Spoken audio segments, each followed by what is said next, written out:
It is 4 o'clock in the morning. I don't have my teeth in, and I don't even have clothes on. But I want to talk to y'all about asthma. So that number one, y'all can know what the hell happened to me. And number two, so nobody else gets jerked off by Western medicine about asthma. Okay? So let's start from the beginning. Roughly 6-ish months ago, I suddenly got asthma symptoms and I went to the ER. And my doctor goes, well, since you're overweight and you smoke and you've had a heart attack, it's probably COPD. And I was like, yeah, fits the bill. So they do the test. No. So they do all the x-rays and the scans. Nothing coming up. Then they give me the breathing test with the nitric acid stuff. And they're like, you have asthma. Here's 42 kinds of medicine. And we don't know what causes it. And you just need to deal with it for the rest of your life. And I'm like, you're trying to tell me that my body does this for absolutely no reason? And they're like, yeah. And I'm like, there is one treatment for asthma, and that is a biologic. You know, the ones that lower your immune system? And I'm like, didn't somebody just release another one of them fucking messed up viruses? No, I'm not taking that. Are you crazy? So off I went to investigate. The next month comes around at about the same time a month, though I don't recognize it yet. And it happens again. And these are debilitating. I can't do anything. Can't breathe. Oh, by the way, when you're in the hospital, your oxygen saturation will be fine, just so you know. And your lungs will sound clear. I come back in, and I'm like, here's all your medicines, because none of this shit works. Oh, I'm sorry. I was like, here's all your medicine, because none of this shit works.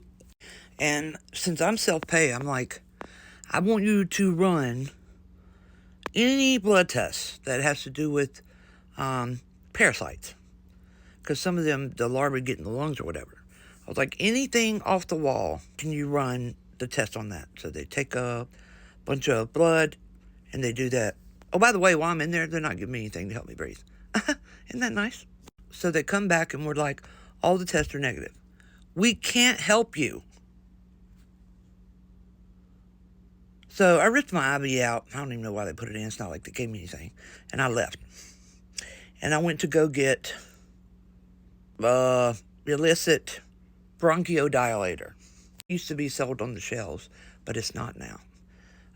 But that's how desperate I was, because I couldn't breathe. I mean, if the whole entire medical system isn't going to help you, what else are you supposed to do? So for the next 3 months is when I started noticing it was coming back at the same time-ish every month. And so I would get my bronchodilator so I would have enough for the attack, because I can't do anything. I can't work. I'm losing money, and people are getting pissed. My customers are getting pissed, you know? And I'm still researching this whole time. So by the 5th month, I read that a lot of times you can have a parasitic infection and it doesn't show up in the blood work. And I'm not going back to hospital because they're not helping me. So I wormed and deparasitized myself.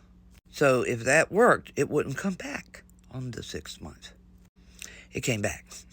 So I'm just losing hope completely. This was this past week. And my mom had dropped off her nose spray from the doctor. And I was like, it's not like it could fucking hurt. I took some of my mom's Flonase.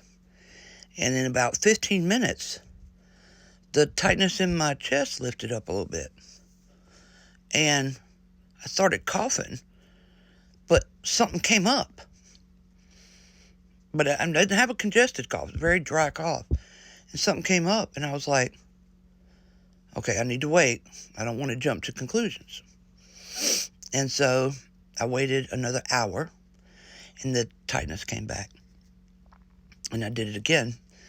And about 15 minutes later, the tightness lifted a little bit, and I would cough, and I'd cough up this stuff. So I snatched up the bottle, and I looked at what it was called. You know, the actual name. This is diflucan, fluconazole, for yeast.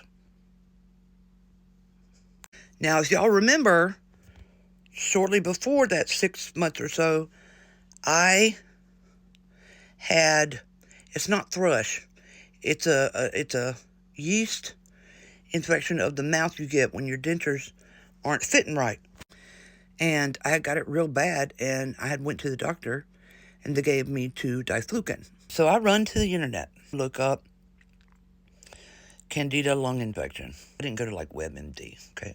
I have, what I looked up was a site like JSTOR where it has medical journal entries and trials and stuff like that. Every symptom I had matched, but more importantly, every symptom I didn't have matched. Clear scans, clear x-rays, medicine not working. When they listen to your lungs, they're clear. And this is like at 3:30 in the morning. And I levitated my ass to the cabinet where I keep the dog supplies. Why, you ask?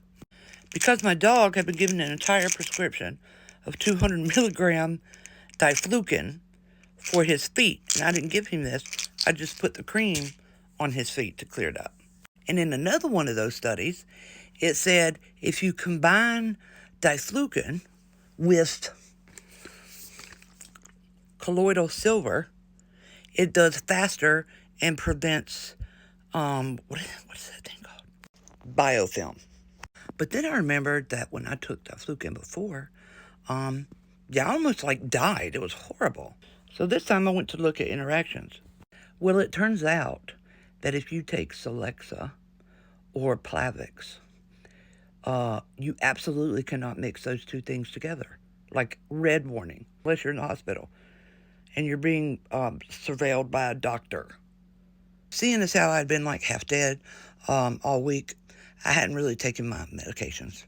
So I marked the time and I took the fluconazole and a big gulp of colloidal silver. And I shit you not, within an hour, my chest started to be less tight. I could breathe, and I started coughing up stuff. Your body doesn't do stuff for no reason. But I have to take that mixture for 30 days, and I can't be off my medication for 30 days. So I'm doing the diflucan with colloidal silver 2 days on, and then 1 day I take my medication, and then 2 days on with diflucan, and then 1 day I take my medication. Because I've been so poor and I had my medication for a month and I was fine. Yeah, so apparently I aspirated enough yeast during that time for it to set up shop, and the E-asthma was my body trying to go, what is this? It's not supposed to be in here. You got to get it out. Usually, this only happens to the elderly or the immunosuppressed. But, well, they say right now.